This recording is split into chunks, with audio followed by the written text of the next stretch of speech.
Peanut butter. I just gotta know, Square Enix, what exactly are you doing? Like, just what what what are you doing here? Like, you could have given us a warning at least.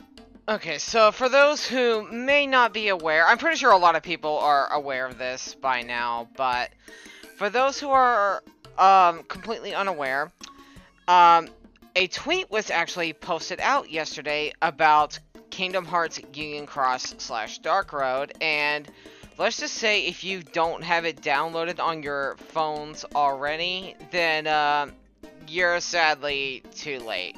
And so this is the tweet in question right here. It was posted by Kingdom Hearts Database or KH Database, whichever one you prefer to call them. They posted here saying, breaking, Kingdom Hearts Unchained Key slash Dark Road has been delisted from all app stores. Links from the website to download the app are broken. In all honesty, it's kind of one of those scenarios where you don't really realize exactly what you have until you lost it. And it kind of sucks in a way because I actually really enjoyed my time with this game, and it's honestly really sad to see it go, especially since Square Enix, for some reason, just didn't even give us a warning about it. And like, on one hand, I get it.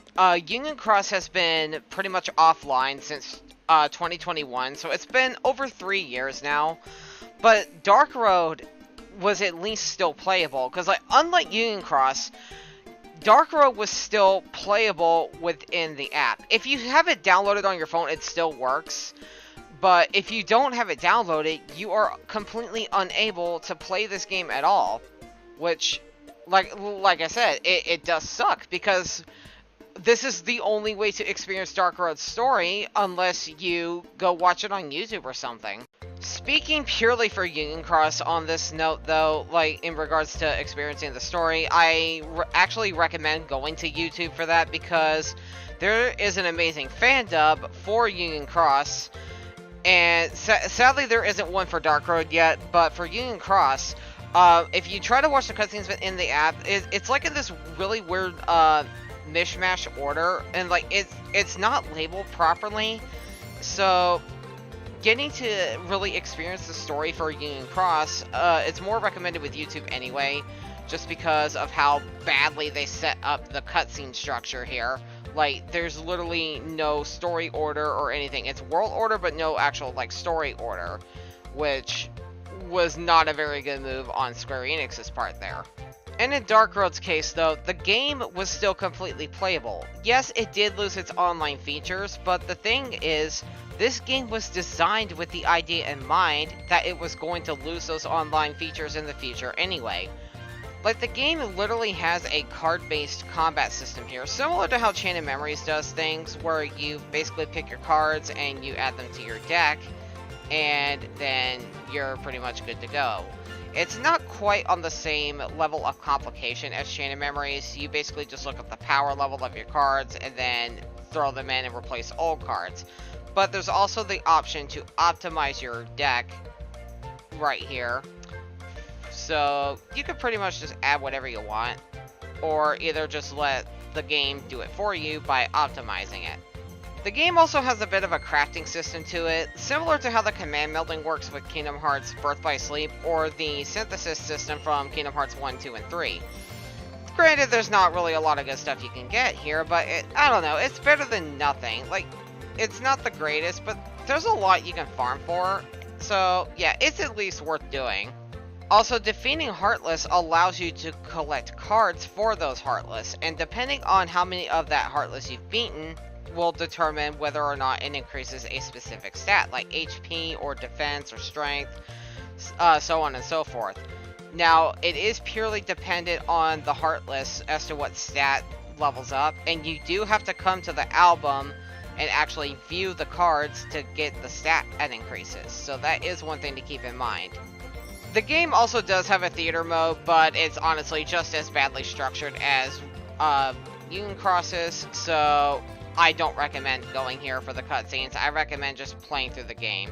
And of course, who can forget the card shop? So, of course, you buy all of your cards here, and if you buy 10 of them at one time, that card will power up. You don't have to buy all 10 of them at once, but basically the more of the same cards you buy, the more powerful that card becomes, because they all merge together. So like, for example, let's buy a total of... Okay, let's just buy 2 Ventus cards, because that's all I can really afford.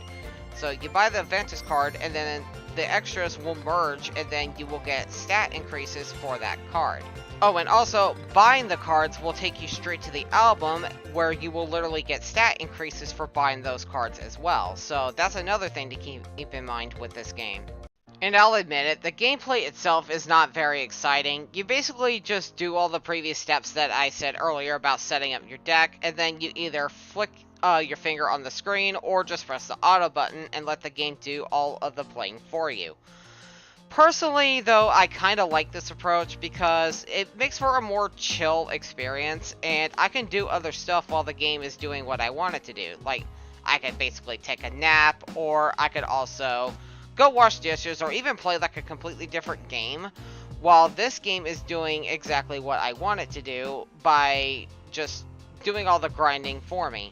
A lot of people don't really like games that technically play themselves, and for the most part, I don't either, but I don't know, there was just something about this one that I really enjoyed, especially because, you know, it's a Kingdom Hearts game, and I am a sucker for Kingdom Hearts content. I think the thing that sucks the most about losing this game, though, is not just that it's gone, and that it's completely inaccessible, but it was also the fact that Square Enix never even bothered to warn us that they were going to remove it. Like, it basically just got removed, and that was that. Now, granted, I'm not sure if they made an announcement anywhere. I didn't see one, and I did look all over Twitter, and I never could find one, so I am under the impression that this was not forewarned. Somebody can correct me if I'm wrong, but the fact that, as things stand right now, we didn't even get a single heads up about this game being delisted just sucks. Like, okay, fine. If you want to delist an old game that probably a lot of people aren't playing anymore, go for it. But at least warn people, so that way if they wanted one last chance to re-download this game, they could do it. But Square Enix, with a lot of things, they haven't exactly had their head on their shoulders lately. So this doesn't really come as a surprise at the same time. I don't know, it honestly just sucks to lose this game so suddenly. I guess the one saving grace with me is I am fortunate enough to still have the game downloaded on my phone, but if I had deleted it and decided that I wanted to re-download it later, I would not be able to do that. So the fact that the game is now completely inaccessible means that I definitely will not be deleting it from my phone pretty much ever. If my phone breaks, then I guess I will have to kiss the game goodbye forever at that point. But until then, I will keep this game preserved on my phone for as long as I possibly can. But I want to know your thoughts on Kingdom Hearts Dark Road. Did you enjoy the game? Did you enjoy the story? Are you in the minority that actually liked the gameplay? Or are you in the majority that straight up said the gameplay was boring and that it wasn't really worth playing aside from the story, and you decided to just go watch the story on YouTube or something? Let me know all of your thoughts on this. I will leave a link to the tweet from earlier, as well as a link to the fan dub for Kingdom Hearts Union Cross in the description down below. Thank you guys for taking the time to watch this, and I hope you enjoy the rest of your day.